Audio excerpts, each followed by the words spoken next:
हमारे सभ्यता जो कि टेक्नोलॉजी के हिसाब से तो बहुत ही आगे जा चुका है, लेकिन आज से करीब 4500 सालों के पहले एक ऐसी सभ्यता हुआ करती थी जो हम सिर्फ उनके मॉन्यूमेंट और फिजिकल एविडेंस को देखकर पता कर सकते हैं कि वो सोचते कैसे थे और उनका एक्टिविटीज कैसे था और वो कैसे गिरजा का महान पिरामिड को बनाया। क्योंकि पिरामिड का आसमान के तारों के साथ अलाइनमेंट और पिरामिड के अंदर एक नेचुरल एसी होना जो कि टेम्परेचर को 20 डिग्री सेल्सियस रखता है। आखिर उनके साथ ऐसी कौन सी टेक्नोलॉजी थी और ये पिरामिड बनाने का उनका मकसद क्या था? तो हेलो फ्रेंड्स, मैं हूं तापन। दोस्तों, आपको जानकर हैरानी होगी कि जिन पत्थरों से उस समय पिरामिड को बनाया गया उस हर एक पत्थर का वजन 20,000 से लेकर 50,000 किलो तक थी। लेकिन उस समय ना ही कोई मशीन हुआ करता था, ना ही कोई मॉडर्न टूल। तो फिर कैसे इस भारी भरकम पत्थरों को लेकर करीब 450 फीट ऊंचाई पर पहुंचाया गया और कैसे महज 23 वर्षों में ये महान पिरामिड को 100 नहीं, हजारों नहीं, बल्कि 23 लाख से भी बड़े बड़े विशाल पाषाण खंड को एक के ऊपर एक को रखकर इसी तरह से एडजस्ट कर दिया कि उसमें एक बाल का तिनका भी नहीं घुस सकता।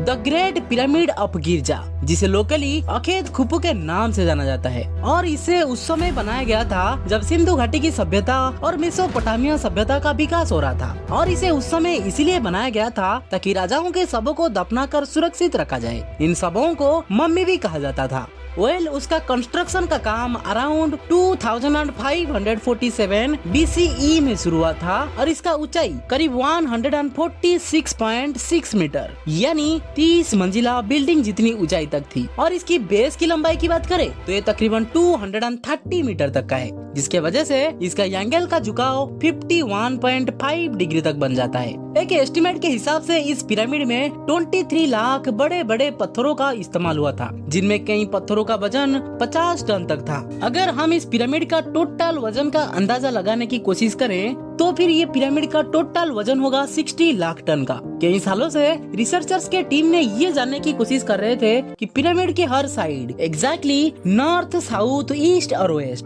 बगैर कंपास की आखिर कैसे सेट की गई होगी। कई एक्सपर्ट का मानना था कि उस टाइम के आर्किटेक्ट्स सबसे पहले एक ऐसी जमीन की तलाश की गई होगी जो लाखों टन वजनी पत्थरों का वजन झेल सके। तलाश करने के बाद जिन 13 एकड़ जमीन पर ये पिरामिड बनना था उसका लेवल अगर थोड़ा सा भी आउट होता तो ये 23 लाख पत्थरों का ये विशाल पहाड़ खड़ा हो पाना बहुत ही ज्यादा मुश्किल हो जाता। अब इस जमीन को लेवल करने के लिए उस दौर में इंजीनियर के पास ना ही कोई लेजर लेवलर था, ना ही कोई बबल लेवल। एक्सपर्ट का मानना है कि कंस्ट्रक्शन की चारों साइड पर गड्ढा करके उसमें पानी डाला गया होगा, जिसके वजह से एक साइड के पानी के लेवल को दूसरे साइड के पानी के लेवल के साथ मैच किया गया होगा। जो जमीन का हिस्सा समतल हिस्से से मैच नहीं होगा उसको छेनी और हथौड़ों के मदद से काट करके लेवल किया गया होगा। कई एक्सपर्ट का ये भी कहना था कि एंशियंट इजिप्शियन इस सिंपल टूल का भी इस्तेमाल किए होंगे, जिसकी दोनों साइड पर लकड़ियाँ और ठीक सेंटर पर रस्सी से एक पत्थरों को बंधा हुआ है। अगर वो पत्थर जमीन से टच हो जाती है और उसकी रस्सी ठीक सेंटर लाइन पर आ रही होगी तो इसका मतलब है कि बीच की जमीन परफेक्टली लेवल है। फिर चैलेंज आया जो थी अलाइनमेंट, यानी construction of pyramid stage number 2, alignment stage. Pyramid of गिरजा जो हमारे अर्थ के चारों दिशाओं से काफी एक्यूरेटली अलाइन है, लेकिन उस जमाने में तो कंपास था ही नहीं, तो ये इतना एक्यूरेटली पिरामिड को कैसे अलाइन किया? लेकिन रिसर्चर्स का मानना है क्योंकि इजिप्शियन एस्ट्रोनॉमी भली भांति जानते थे और समझते थे भी। उन्होंने नॉर्दर्न पोल स्टार के मदद से ये आइडेंटिफाई किए होंगे कि पृथ्वी के नॉर्थ पोल असल में किस दिशाओं पर मौजूद है। पर अब सवाल उठता है कि हमारे पृथ्वी किसी भंवरे की तरह बबल करते हैं, जिसके कारण हमारे पोल स्टार भी बदलते रहते हैं। लेकिन ये बदलाव धीरे धीरे कई हजारों सालों के दौरान होता है, जिसके बीच कुछ हजारों सालों तक नॉर्थ में कोई भी पोल स्टार मौजूद ही नहीं होता है। और कुछ ऐसा ही स्थिति थी 2500 BCE में भी, जब नॉर्थ में कोई भी पोल स्टार मौजूद ही नहीं था। तो फिर खुफू ने नॉर्थ का पता आखिर कैसे लगाया होगा? हमें तो ये पता है कि हमारे सारे स्टार नॉर्थ पोल स्टार के अराउंड रिवॉल्व करते हैं। अब कई साइंटिस्ट का कहना था कि अगर हमारे पोल स्टार ना भी हो तो भी हम नॉर्थ का पता लगा सकते हैं, और वो ऐसे कि हम कुछ स्टार के रेवोल्यूशन को नोट कर सकते हैं। फिर उन स्टार का एक इमेजिनरी सेंटर क्या है वो निकालेंगे। जो इमेजिनरी सेंटर आएगा वही हमारा नॉर्थ पोल होगा। अब पिरामिड कंस्ट्रक्शन साइट पर डायरेक्शन भी सेट थी, मार्किंग भी हो चुकी थी और जमीन इनका लेवल भी सेट था। अब बारी थी कि एक्चुअल कंस्ट्रक्शन स्टार्ट करने की, जिसके लिए लाखों टन वजनी और बड़े पत्थर रिक्वायर्ड थे। लेकिन ये पत्थरों को काटने के लिए ना ही उनके पास कोई ग्राइंडर थे जो ये पत्थरों को काटकर रेक्टेंगल शेप दे सके। लेकिन फिर भी उन्होंने 50 टन वजनी पत्थरों को काटे भी और उनको स्क्वायर रेक्टेंगल शेप भी दिया। लेकिन आखिर किसके मदद से? जी हाँ, यही सिर्फ एक टूल था जिसके जरिए पत्थरों को काटा गया। एक्सपर्ट का मानना है कि पिरामिड कंस्ट्रक्शन साइट पर इस्तेमाल होने वाली छेनी सिर्फ कपर से नहीं बनी थी, क्योंकि उनको भी ये बात मालूम था कि कपर नरम होता है और पत्थरों को नहीं काट सकता, और इसीलिए इसमें एक केमिकल आर्सेनिक भी शामिल किया गया था। कपर और आर्सेनिक से बनाई जाने वाली छेनी असल में पत्थरों को तो काटता था, लेकिन ये कपर असल में इजिप्ट पर मिलती ही नहीं थी। आप सभी को ये भी पता है कि इजिप्ट पर जहाँ पर पिरामिड बनना था वहाँ पर सिर्फ रेत ही रेत पाई जा सकती है। लेकिन ये कपर आया कहाँ से? कपर की खान थी गिरजा के ईस्ट के तरफ मौजूद रेड सी के दूसरे तरफ सिनाई में थी, जिसके लिए कारीगर को सबसे पहले नाइल नदी से होते हुए वाडी एलजरफ जाते थे, तकरीबन 200 किलोमीटर दूर। फिर वहाँ से कुछ बोट्स के जरिए रेड सी पार करके सिनाई के कपर माइंस के तरफ पहुँचते थे। मगर वहाँ से जमा किए हुए कपर वापस सिनाई के समुन्दर पार वाडी एलजरफ ले आना मुमकिन नहीं था, क्योंकि उनके लिमिटेड नंबर्स ऑफ बोट में या तो लोग आ सकते थे या फिर कपर आ सकता था, दोनों एक साथ नहीं आ सकते थे। और इसीलिए उन्होंने सिनाई के नॉर्थ में बसे लेबनान के सीडार फॉरेस्ट में जाते थे, ताकि और बोट्स और टूल बनाने के लिए हाई क्वालिटी के सीडार वुड पा सके। और फाइनली जब बोट्स और कपर का जुगाड़ हो जाता था तो फिर ये समुन्दर के रास्ते वाडी एलजरफ लौट आते थे और वहीं पर अपने बोट्स के लकड़ियों को अलग करके एक जमीन के नीचे चैम्बर बनाकर सील कर देते थे,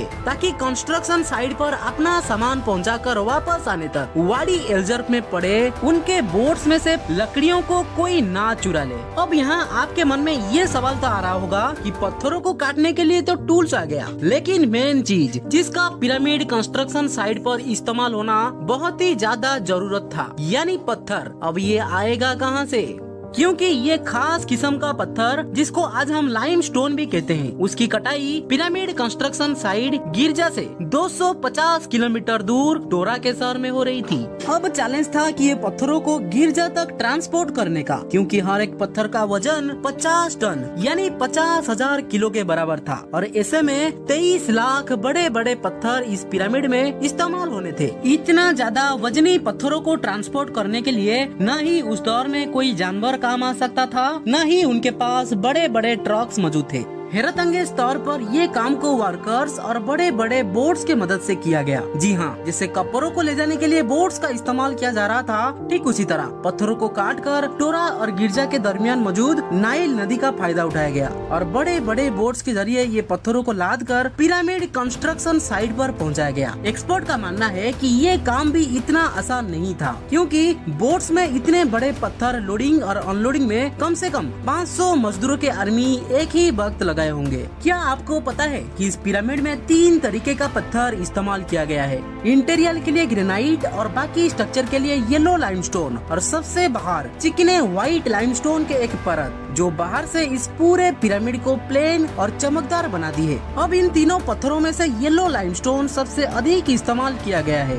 क्योंकि ये आसानी से मिल जाता था। ग्रेनाइट और चिकने व्हाइट लाइमस्टोन के मामले में ये पॉसिबल ही नहीं था, क्योंकि येलो लाइमस्टोन पिरामिड से 250 किलोमीटर दूर टोरा के शहर में मिलता था और ग्रेनाइट के खदान उसके आसपास तकरीबन 800 किलोमीटर दूर साउथ आसवान में थी। जब वहाँ से पत्थर आ जाते थे तब इन पत्थरों को कपर टूल्स और डोलेराइट पत्थरों के मदद से सेव दिया जाता था, और उस दौरान जन्नी सारे पाउडर को अन्य पत्थरों के पाउडर के साथ मिलाकर सीमेंट के तौर पर इस्तेमाल किया जाता था। जो एक्सपर्ट के टीम इस पिरामिड कंस्ट्रक्शन साइट पर रिसर्च कर रहे थे, उनको अब अपने सवाल का जवाब मिल चुके थे, लेकिन उनको एक बात हर वक्त सता रही थी कि लाइमस्टोन कट भी गए, ट्रांसपोर्ट भी हो गए और ये कंस्ट्रक्शन के दौरान एक के ऊपर एक लगना भी शुरू हो गए। लेकिन मसला ये था कि इन पत्थरों को इतनी ऊंचाई तक आखिर कैसे पहुंचाए होंगे।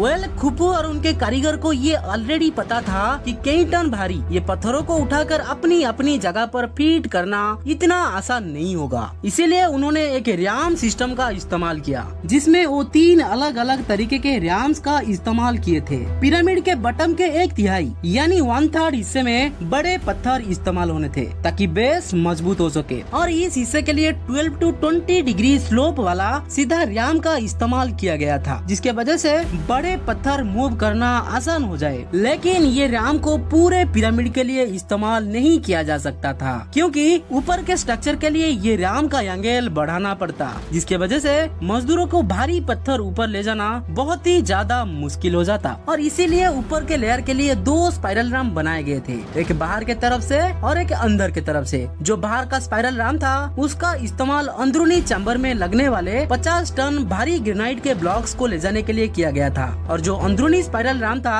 उसका इस्तेमाल 1 से 2 टन पत्थरों की ऊपरी लेयर को बनाने के लिए किया गया था। रिसर्चर्स का ये भी कहना था कि आज के समय में बाहर की तरफ से बनाए गए दोनों ही रैम, यानी स्टार्टिंग में इस्तेमाल होने वाला सीधा रैम और ग्रेनाइट के ब्लॉक्स को ले जाने के लिए टनल स्पाइरल रैम, इसीलिए दिखाई नहीं देते क्योंकि ये रैम को जानबूझकर छोटे पत्थरों से बनाया गया था। और जैसे ही उनका काम खत्म होता है, इनमें इस्तेमाल किए गए सभी पत्थरों को रैम से तोड़कर निकाल लिया जाए और इंटरनल स्पाइरल रैम के जरिए पिरामिड के ऊपर के स्ट्रक्चर से फीड कर दिया जाए। और कुछ इस तरह आखिरकार जन्म लिया द ग्रेट पिरामिड ऑफ गिजा, जो आज 50,000 स्क्वायर किलोमीटर से ज्यादा जगह घेरे शान से खड़ा है।